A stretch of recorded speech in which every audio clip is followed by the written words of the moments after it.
Hello and welcome, I am Geran and these are my first impressions of Tropico 6. I requested a key for this on Keymailer because I love Tropico 5. I'm not spectacularly good at it, but I still really enjoy it. So I'm very much looking forward to playing 6. Welcome, Presidente. Before you present yourself to the proud citizens of the Tropican nation, please check your outfit. The first impression is the most important of all. Well, that is why I'm doing this video. There is my El Presidente.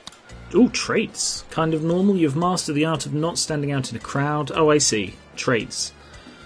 Apologies are priceless. Oh, I see. These are like the... I can't remember what they were called in the last one, but you got to choose something that was like a bonus and a weakness. Actually, most of these just seem to be pluses, so I'm just going to stick with kind of normal.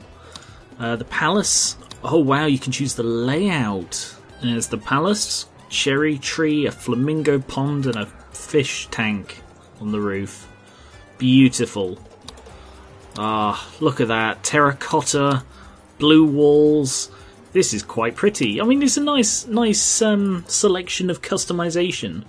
Usually newer games tend to, scrap that kind of thing. Welcome to Tropico. You are El Presidente, the dictator of Tropico, a small but thriving nation located somewhere in the Caribbean Sea. You will build, expand, trade, and issue laws to guide Tropico through 4 turbulent historical eras in which you have to face global superpowers while trying to blah blah blah blah blah. How will you be remembered? As a benevolent leader who caters for the people, or as a dictator ruling with an iron fist? In my experience, that never works. Whatever you choose, your main thing is to stay in charge. Hola, Presidente. Penultimo. I prefer the pictures this time. In Tropico 5 they had like political caricature style, and I'm not a fan of that kind of art, so this seems better for me. Please demonstrate a few of your leadership techniques. Complete tutorial tasks. So I'm doing the tutorial just because I don't know what's changed, and because it's the first impression most people are going to get with this game. Okay, fairly simple controls. Look at my beautiful palace. Oh, the zoom was the last thing I had to do. Oh, yes, there's an archipelago in this now. Activate archipelago mode. So you control multiple islands. It's not just like one island anymore. I always tended to play on a single, just large, flat island, just because I wanted to do the building and the customization, and as I said, not spectacularly good at this game. Okay, space isn't pause anymore. Usually space in these things is pause. Select the Teamster's office and then select the dock. So Teamster's office, they're the ones who transport things. Yep, organises logistics on one island. So they just transport things, and the dock is where you sell it. The graphics, to be honest, the graphics of Tropico games has always been pretty good. It seems a bit, I don't know, off when I'm zoomed out.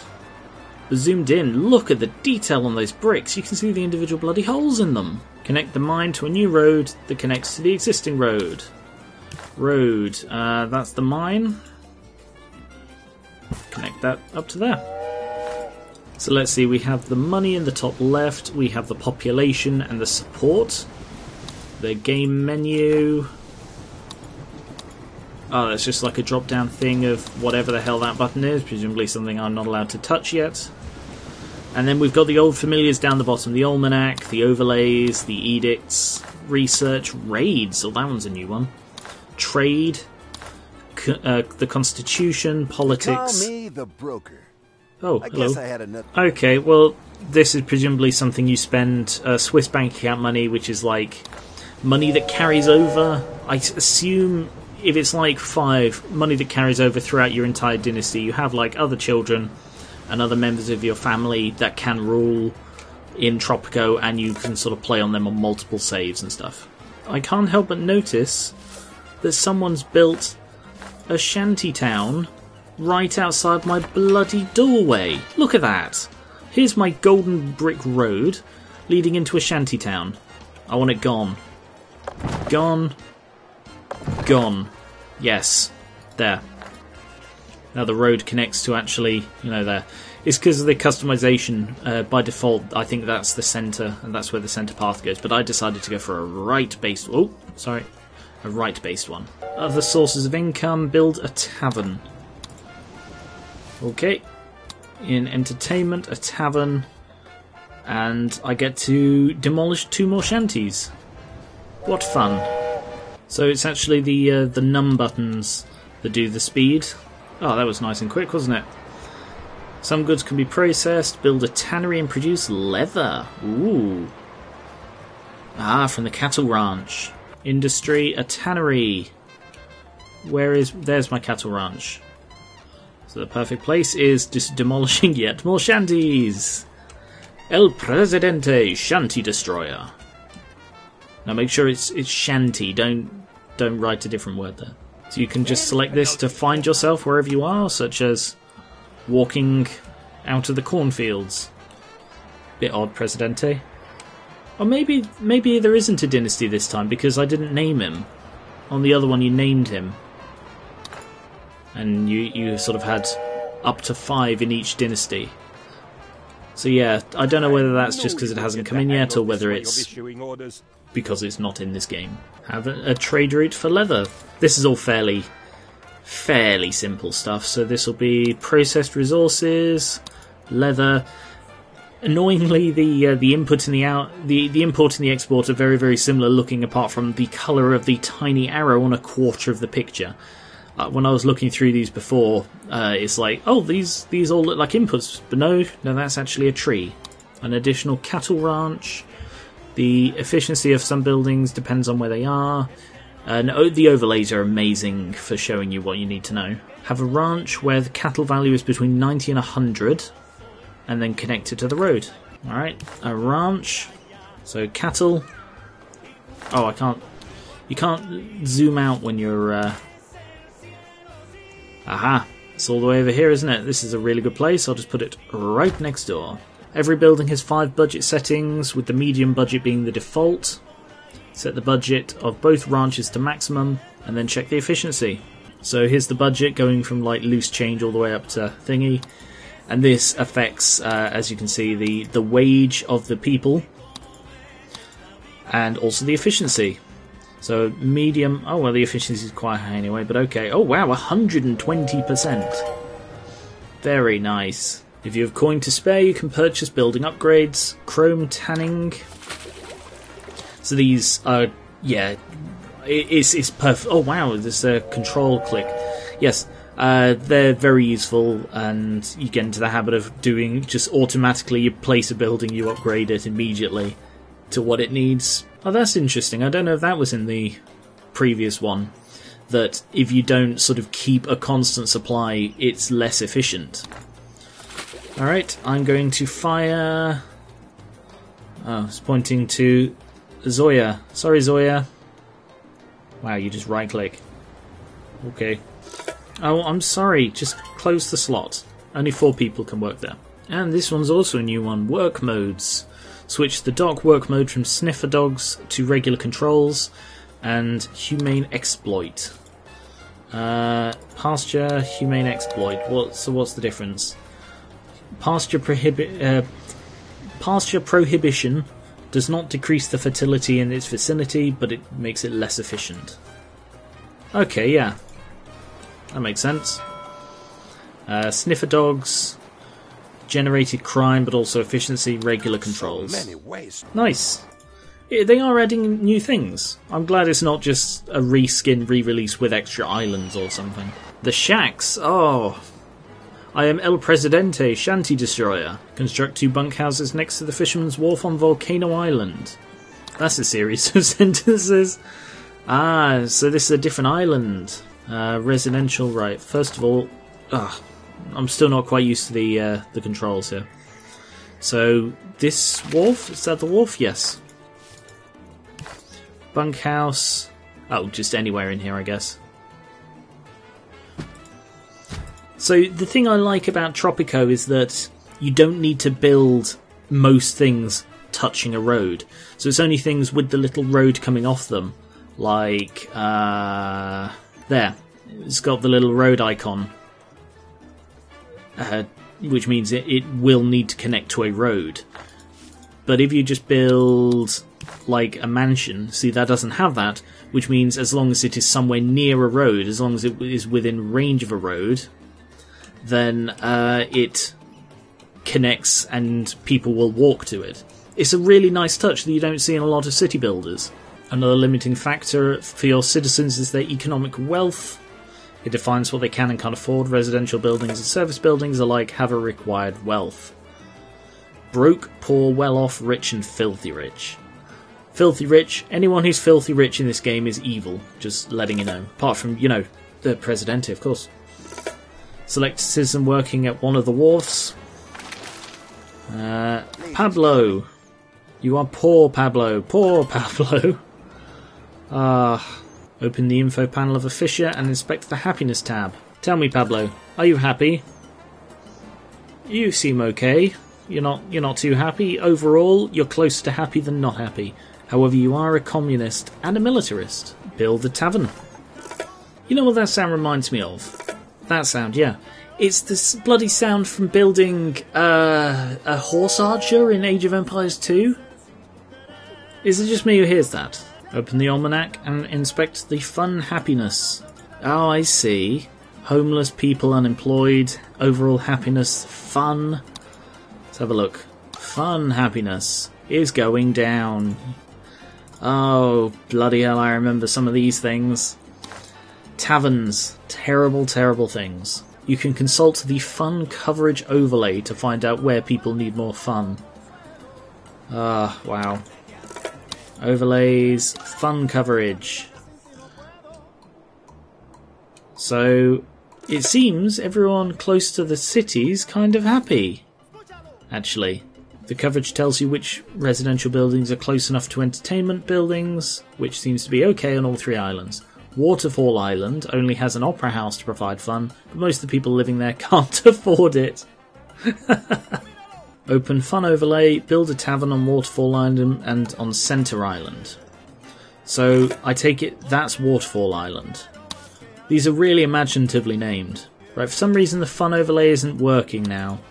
Food coverage is, not fun. Oh, I see. Sorry, yes, no they are. It's the houses.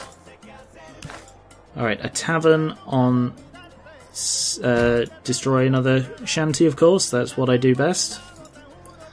And he said, yeah, on Center Island as well.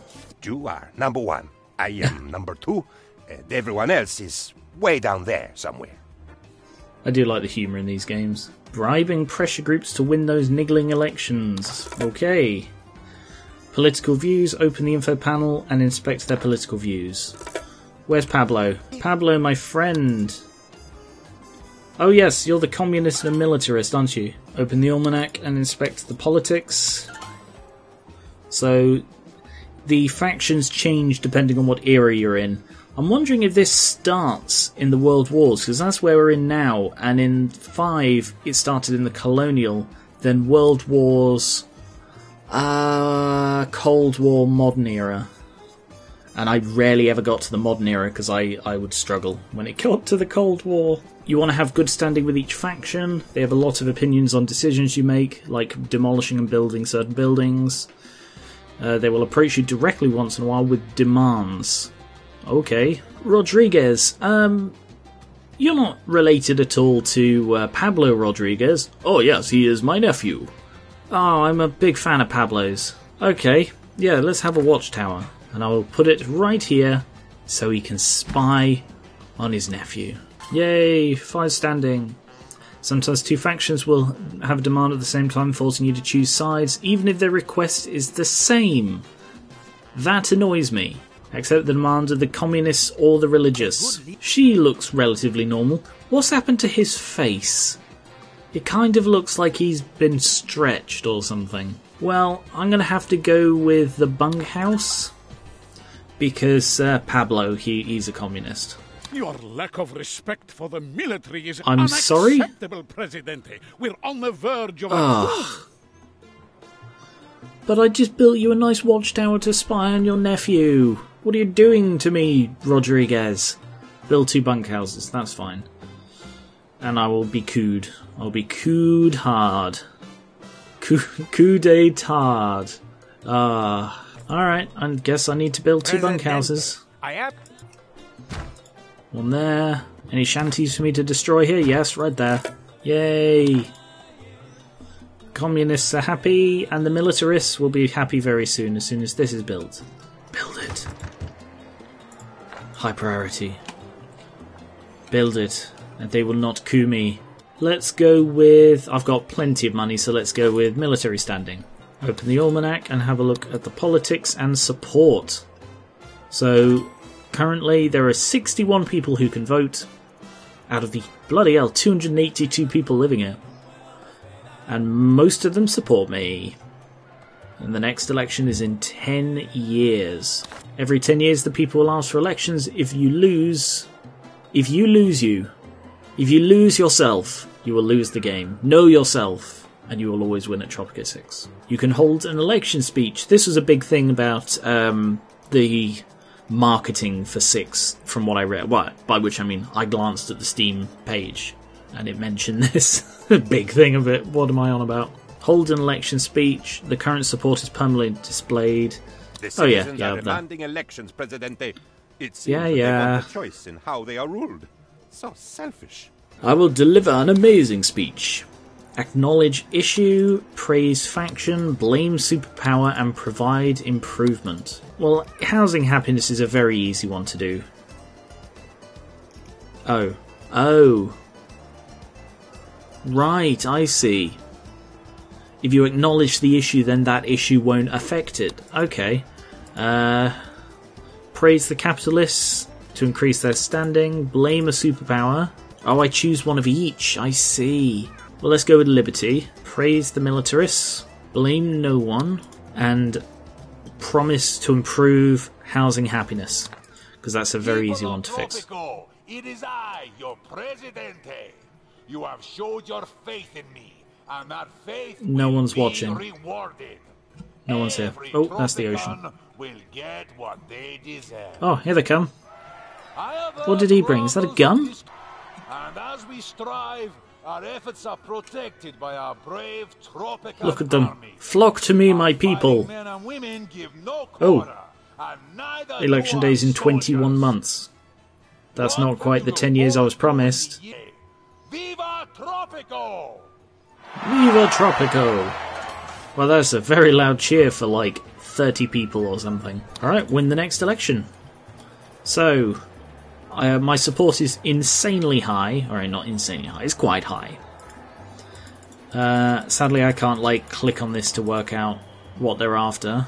But I can go to the happiness and let's see. Fun needs improving. I'm going to build a circus behind the opera house. Perfect place for a circus. What do you think of that opera house? People are like, oh, let's go onto the top balcony and observe the beautiful jungle. What is that, a circus? Oh dear. Oh, what about the clowns being fired out of the cannons? They'll come in through the window. Yeah, that's what you get for being an opera house. Oh, I see. So that's like the latest information. At least it doesn't stretch down forever. And that's election-related things. Although I feel like you should be able to turn them off. Like if I click that, it should like sync all of that. Not sync. Collapse all of that. In 5, it pretty much came down to whatever the average happiness was. That was the number of people who were going to support you and vote for you. So I don't know how I feel about them being separated. On one hand, it kind of makes sense. You know, just because people are unhappy doesn't mean they're not going to vote for you if you trick them. But on the other hand, I suppose it adds an extra layer to it. I'm sure the good citizens of Tropico intend to vote for you, Presidente. I myself intend to vote for you many, many times. No, I'll let them vote freely. Unless you're like within 10%, I think you need to get 51% to win, or maybe even just 50%. So unless you're like under 60%, or to be honest, maybe even under 55%, then there's very little benefit to rigging the election. At the moment, it is almost certain, and that was the other thing that always happened in 5. In the last couple of months before the election, the support or the happiness would just drop. The election is a and it was always annoying. The Yay! Alright, well, I'm going to leave it there. I don't have time to do another tutorial. This was, it was fun. It's Still Tropico, from what I can tell. I imagine changes will be more evident the more I played, so I'm almost certainly going to keep playing this. Let me know if you want to see more. I can try like a scenario, like a random map type thing. So yeah, let me know if you want to see some more Tropico 6, and I will catch you later.